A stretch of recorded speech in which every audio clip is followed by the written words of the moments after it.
आज जो आम बजट पेश हुआ है भारत सरकार के द्वारा, ये अंतरिम बजट है और इस बजट में बहुत सारी उम्मीदें भारत को जनता को नहीं थी, क्योंकि सबको मालूम है कि अगले जुलाई में, जून जुलाई में में बजट जो आएगा, उसमें उस वक्त जो सरकार रहेगी उसकी नीतियां और उसकी इकोनॉमिक पॉलिसीज पे वो बजट बनेगा।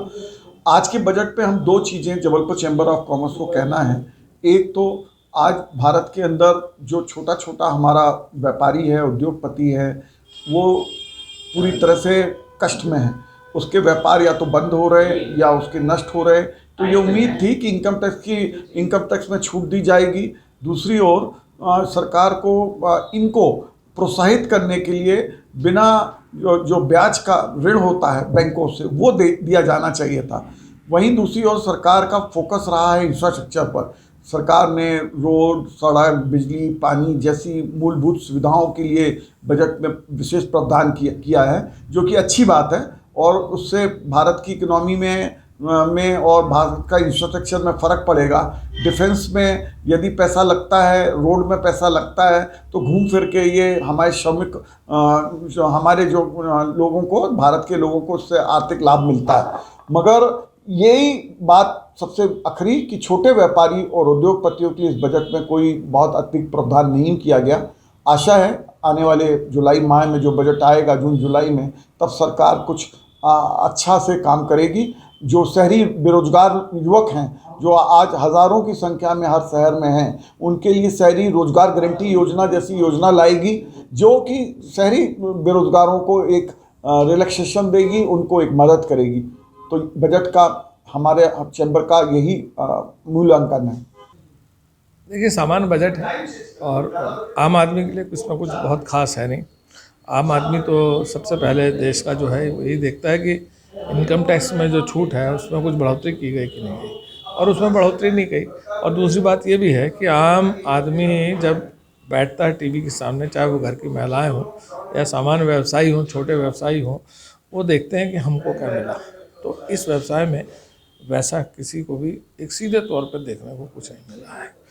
हम ट्रांसपोर्ट व्यवसाय से जुड़े हुए लोग हैं, तो हम बहुत समय से इस बात की मांग कर रहे हैं कि जब से जीएसटी को देश में प्रभावी बनाया गया है, तो डीजल को भी जीएसटी के दायरे में लाया जाए, जिससे ट्रांसपोर्टर को राहत मिल सके। आज की डेट में डीजल बहुत महंगा है और इस व्यवसाय को करना बहुत मुश्किल है। जब भाड़ा मिलता है ना किसी वस्तु के परिवहन के बाद, तो जब उसके बाद डीजल भरा दें तो पूरा भाड़ा वो पेट्रोल पंप के पास चला जाता है, और रहा थोड़ा बहुत जो बचता है वो रास्ते में टोल टैक्स चुकाने में चला जाता है। तो हमारी ट्रांसपोर्टर की सरकार से मांग रही है, एक तो डीजल को जीएसटी के दायरे में लाया जाए, दूसरा स्क्रैप नीति में परिवर्तन किया जाए, जो कि जो बड़े शहर हैं कलकत्ता, बॉम्बे, दिल्ली, मद्रास, इनमें मात्र 10 वर्ष की आयु नए ट्रकों की कर दी गई है, जो व्यवहारिक नहीं है। बहुत महंगे ट्रक हैं। छोटे शहरों में भी 15 वर्ष कर दी गई है, जो कि व्यवहारिक नहीं है। आज 50-60 लाख का एक ट्रक आ रहा है, लॉन्ग रूट पे चलने वाला बड़ा ट्रक। सोचिए कि अगर वो 10 साल में उसकी आयु समाप्त कर दी जाएगी तो उसकी रीसेल वैल्यू ख़त्म हो जाएगी। जब रीसेल वैल्यू ख़त्म हो जाएगी तो उसको दोबारा कोई ख़रीदेगा भी नहीं, और दोबारा ना खरीदने और ना बिकने से ये व्यवसाय पे बहुत बड़ा अंतर आ जाएगा, बहुत बड़ा फर्क पड़ जाएगा।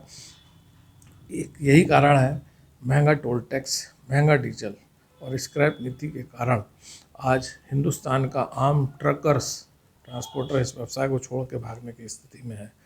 बड़ा दुर्भाग्य का विषय है कि हमारी सरकार इस पर ध्यान भी नहीं दे रही। कोई भी देश का ट्रांसपोर्ट व्यवसाय उसकी रीढ़ की हड्डी के समान होता है। आप कनाडा की बात करो, अमेरिका की बात करो, इंग्लैंड की बात करो या अन्य विकसित देशों की बात करो, तो आज वहाँ पर ट्रांसपोर्ट व्यवसाय जो है ना, वो सबसे फ़ायदे का व्यवसाय बना हुआ है। और हमारे देश में ये ट्रांसपोर्ट व्यवसाय सबसे घाटे का व्यवसाय बना हुआ है, लगातार धरातल में डूबने की स्थिति में बना हुआ है। बहुत सारे देश के ट्रांसपोर्ट का व्यवसाय करने वाले लोग इस व्यवसाय को छोड़कर अन्य व्यवसायों में लग गए।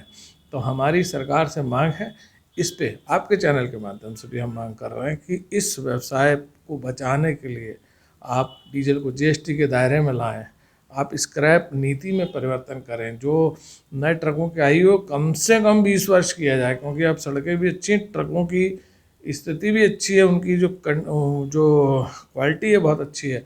अब वो जल्दी जल्दी ख़राब नहीं होता जो आप उसको स्क्रैप करना चाहते हैं। और डीजल के रेट कम किए जाएँ। डीजल को अगर आप बोल रहे हो क्रूड ऑयल के हिसाब से ऊपर नीचे किया जाएगा, तो जब महंगा होता है आप महंगा करते हैं, लेकिन जब सस्ता हो जाता है तो आप सस्ता नहीं करते। इसकी जो पीड़ा है, इसकी जो मार है, वो देश की आम जनता भी सह रही है, क्योंकि जो भी उपयोग की वस्तुएं हैं वो परिवहन के माध्यम से इधर उधर होती हैं, और अगर वो डीजल महंगा होगा, टोल महंगा होगा, तो निश्चित रूप से मान के चलिए कि वो सारी चीज़ें भी महंगी होंगी। अगर आप इसको टोल नीति में परिवर्तन करते हैं, आप स्क्रैप नीति में परिवर्तन करते हैं, तो ये देश में जो महंगाई की बहुत तेज़ी से बढ़त हो रही है उसको भी नीचे लाने का काम हो जाएगा, और ट्रांसपोर्टर भी देश में सुखी हो जाएंगे। यही बात की मांग हम बजट में चाह रहे थे, जो कि इस बार भी नहीं देखने को मिली। अंतरिम बजट है, हो सकता है सरकार के कान में कुछ चूरेंगे तो आगे कुछ परिवर्तन करें, और हम ट्रांसपोर्टर्स की मांग को भी अपने जो बजट में शामिल करें। देखिए, आज के बजट को मैं एक औसतन बजट मानता हूँ। सरकार ने जो जो भी घोषणाएं करी हैं वो दूरगामी घोषणाएं करी हैं। उनका कोई शॉर्ट टर्म आपको इसका इम्पैक्ट नहीं दिखेगा। लेकिन साथ ही साथ मैं एक चीज़ और सवाल से सरकार से एक सवाल पूछना चाहूँगा कि 155 लाख करोड़ का जो डेब्ट्स और लाइबिलिटीज़ है, जो आपके 65% जीडीपी को इफ़ेक्ट करता है, आप उस पर डिस्कशन कब करेंगे? पहली बात। 2017 से आज तारीख तक आपका जीएसटी लगा हुआ है, परंतु जीएसटी में रिवाइज रिटर्न्स के प्रावधान आज तारीख तक नहीं है। आप कैसे कह सकते हैं कि आपकी जो सर्वे एजेंसीज़ हैं उनने जो सर्वे किया है उसमें व्यापारी संतुष्ट है? रेवेन्यू बढ़ना, it's a very good thing, positive, but at the same level आप ये देखिए कि व्यापारियों को जो नोटिसेस आ रहे हैं टैक्सेस का, अगर सरलीकरण नहीं होगा तो व्यापारी फिर संतुष्ट कैसे रहेगा? तो मेरा ये कहना है कि सरकार को दूरगामी परिणाम के साथ साथ छोटे परिणाम पे भी ध्यान देना चाहिए। आयकर में कोई ख़ास चेंजेस नहीं है। हाँ, 10,000 की जो पुरानी डिमांड्स थी उनका जो ख़त्म कर रहे हैं वो स्वागत योग्य कदम है। कुल मिला के एक चुनावी बजट, ये 3-4-5 महीने बाद हम देखेंगे इसके कि जब नया बजट आएगा तो इसमें क्या फिर अहम मुद्दों को जोड़ा जाता है और उनसे क्या घोषणा की जाती है। बजट में इस वर्ष आम जनता को बहुत उम्मीद थी कि इनकम टैक्स में जिस तरह से राहत और दी जाएगी, 7 लाख रुपए तक पर जो छूट है उसको बढ़ाया जाएगा, तो इस तरीके का तो ऐसा कुछ देखने को नहीं नज़र आया है। लेकिन इलेक्ट्रॉनिक्स को लेके सरकार ने, किसानों को लेके, काफ़ी इंफ्रास्ट्रक्चर को लेके काफ़ी बड़े कदम उठाए हैं। इस बजट में इलेक्ट्रॉनिक्स में जो चिप यूज़ होती है, स्पेयर पार्ट्स यूज़ होते हैं, तो इंपोर्ट ड्यूटी जो 15% है उसको सरकार ने 10% कर दी है। उस 10% के करने से इलेक्ट्रॉनिक चिप इलेक्ट्रॉनिक गाड़ियों में यूज़ होती है, इलेक्ट्रॉनिक आइटम्स में यूज़ होती है, मोबाइल्स फ़ोन में यूज़ होती है, तो इससे इनकी कीमतों कम होने की काफ़ी संभावनाएं हैं। किसान वर्ग को लेके इस बजट में काफ़ी सरकार ने किसानों को लिए काफ़ी घोषणाएं की हैं जो एक अच्छी है। इंफ्रास्ट्रक्चर को लेके जिस तरीके से काम है, तो बड़े स्तर पे जब काम होगा तो उससे निश्चित छोटे लोगों को फ़ायदा होगा ही होगा। हमारे को काफ़ी उम्मीद थी सरकार से, ई कॉमर्स नीति को लेकर सरकार इस बजट में कुछ घोषणाएं करती। ई कॉमर्स कंपनियां जो गलत ढंग से कुछ व्यापार का उल्लंघन करके व्यापार करती हैं, कई करोड़ों का नुकसान हर वर्ष उनका हो रहा है, उसके बाद भी वो व्यापार कर रही हैं, उनकी मंशा समझ में नहीं आती है। तो छोटे व्यापारी उसके तहत काफ़ी अपने आप को नुकसान हो रहा है। छोटे व्यापारियों को, काफ़ी व्यापारियां अपने व्यापार बदल रहे हैं, कुछ अपनी दुकानें बंद कर रहे हैं, इस कगार पर हैं। तो व्यापारियों को बड़ी उम्मीद थी इस बजट में, संभावनाएं कि कुछ नई नीति ई कॉमर्स को लेके अगर आती है तो उससे छोटे व्यवसाय, जो डूबता हुआ व्यवसाय है, वो उभरने की काफ़ी संभावनाएं थी। एक लाइन में अगर बजट को कहूँगा तो ये बजट कैरी फॉरवर्ड रहा है। चुनाव के बाद 4-5 महीने के बाद जो मेन बजट आएगा उससे उम्मीद है काफ़ी लोगों को कि जितनी घोषणाएं हम लोगों को होने की उम्मीद थी, उस घोषणाओं की उम्मीद हम लोगों की बरकरार है।